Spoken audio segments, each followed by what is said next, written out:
सब घर के नीचे गटर है, सब गटर में डालो। कैसे बताया था, पाइप डाला, कैसे बर्तन उल्टा किया, छेद किया और उसमें से निकलता तो पैसा भी बचता।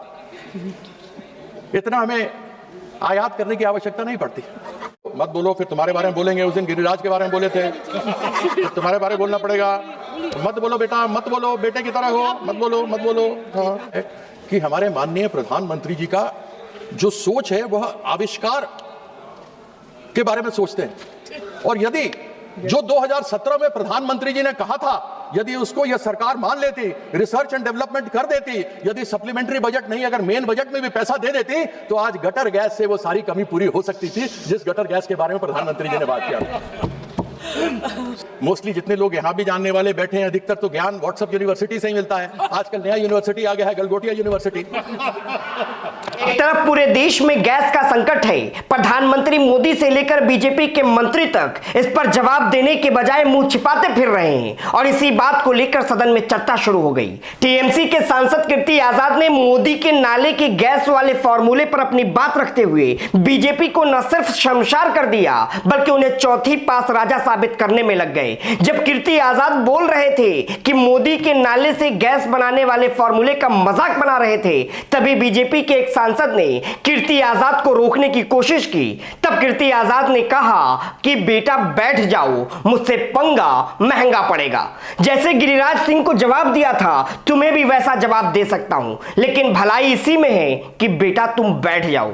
तो सदन में किस तरह से टीएमसी के सांसद कीर्ति आजाद ने न सिर्फ मोदी के नाले के गैस से बनाने वाले फॉर्मूले पर वार किया, बल्कि इसके साथ ही बीजेपी के सांसद को ऐसा बोला कि बेचारा बैठ गया। हर एक चीज आपको दिखाएंगे, तो वीडियो में अंत तक जरूर बने रहिए। नमस्कार, आदाब, आप देख रहे हैं खबर अड्डा और मैं हूं आपके साथ अंजर आफाक। सदन में स्पीकर ओम बिरला वापस लौट आए हैं क्योंकि अविश्वास प्रस्ताव में नंबर बीजेपी के पास था, लेकिन बीजेपी की मुश्किलें ओम बिरला के वापस आ जाने के बाद भी कम होने का नाम नहीं ले रही है। अब सदन में चर्चा एलपीजी सिलेंडर को लेकर शुरू हो गई, क्योंकि जिस तरह से वॉर के बीच में मोदी सरकार ने घरेलू सिलेंडर का दाम 60 रुपए बढ़ा दिया, उसके बाद से हाहाकार मचा हुआ है। देश भर में बड़े बड़े रेस्टोरेंट बंद हो रहे हैं, लोगों को एलपीजी गैस नहीं मिल रहा है और इन्हीं सब मुद्दों को लेकर टीएमसी के सांसद कीर्ति आजाद ने सदन में बात शुरू कर दी। उन्होंने कहा कि अयोध्या के राम रसोई का मुद्दा उठाते हुए पूरे देश को बता दिया कि अगर देश में एलपीजी गैस सिलेंडर की समस्या नहीं है तो फिर अयोध्या में राम रसोई को क्यों बंद कर दिया गया। क्यों ये नौबत आ गई कि बीजेपी अपने अयोध्या के राम मंदिर में ही राम रसोई नहीं चला पा रही है। क्यों बीजेपी वालों ने पीएम मोदी के नाले वाले गैस के फॉर्मूले पर काम नहीं किया। जिस तरह से नाले से मोदी गैस निकालकर चाय बनाते थे, उसी तरह से बीजेपी ने नाले से गैस निकालकर इस समस्या का समाधान क्यों नहीं किया। सुनिए टीएमसी के सांसद ने कैसे नाले के गैस के मुद्दे पर मोदी को बेइज्जत कर दिया। क्योंकि अयोध्या में जो भगवान श्री राम का मंदिर बना है, वहां की सीता रसोई में चूल्हा नहीं जल रहा है। वहां पर भी गैस की कमी के कारण से अयोध्या के अंदर श्री राम मंदिर में भोजन प्रसाद बनना बंद हो चुका है। यह परिस्थिति है और संभवतः संज्ञा इसका मंत्री जी देंगे। अभी माननीय मंत्री जी ने कहा कि अंतर्राष्ट्रीय संकट है। मैं मानता हूं अंतर्राष्ट्रीय संकट है, लेकिन अभी 2 दिन पहले माननीय प्रधानमंत्री जी ने एक वक्तव्य दिया था कि कांग्रेस के लोग झूठ बोल रहे हैं, लोगों को बरगला रहे हैं, देश में कोई संकट नहीं है। अब वो बरगला रहे हैं या नहीं बरगला रहे मुझे मालूम नहीं। मैं इतना जानना चाहता हूं कि यदि देश में संकट नहीं है, ऐसा प्रधानमंत्री ने कहा है, तो 65 रुपए प्रति सिलेंडर गैस के दाम क्यों बढ़ाए गए हैं? गरीब आदमी के ऊपर मार क्यों मारी जा रही है? इस विषय के ऊपर सरकार में कोई जवाब देने को तैयार नहीं। आदरणीय जो मुझसे पहले सत्ता पक्ष की तरफ से बोल रहे थे कि सोने के दाम बढ़ रहे हैं। अरे सोने के दाम से मुझे क्या मतलब? मुझे तो मतलब उस गैस सिलेंडर से है जो गरीब आदमी तक के घर तक में जाती है और उसके घर का चूल्हा जलता है। वह बात दूसरी है कि 9 करोड़ गरीब लोगों ने दूसरी बार सिलेंडर जब फ्री में दिया गया था नहीं लिया, क्योंकि 1100-1200 रुपए कीमत उसकी बन चुकी है। ऐसी परिस्थिति में मैं क्या कहूं, मुझे समझ नहीं आता।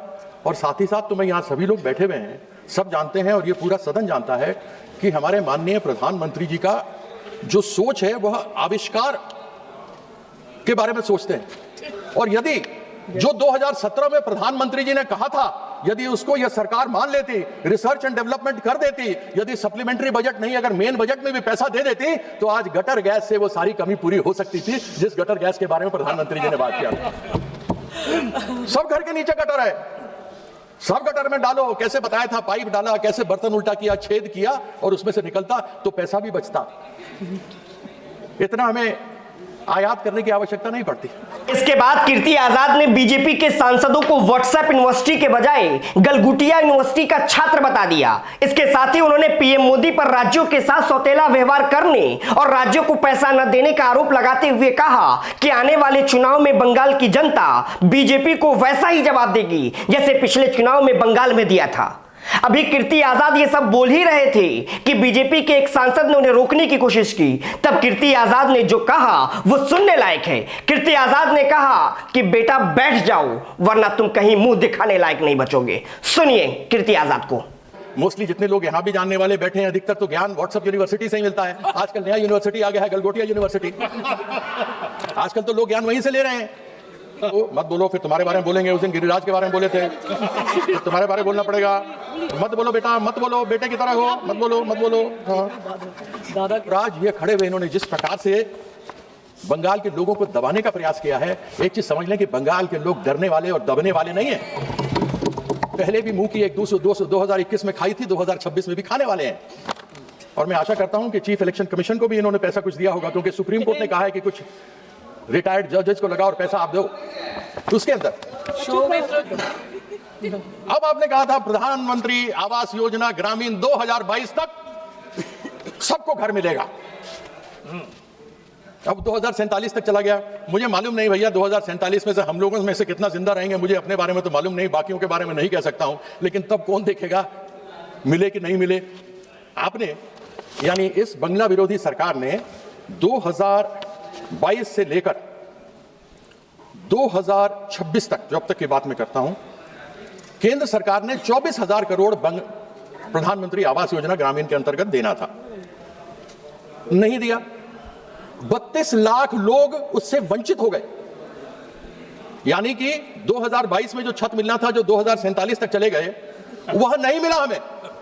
उसकी यूटिलाइजेशन सर्टिफिकेट तब तक 2022 तक की दी गई है, लिस्ट दे दिया गया, आपत्ति उठाई, आपत्ति के बाद जवाब दे दिए गए, लेकिन 24,000 करोड़ रुपया नहीं दिया।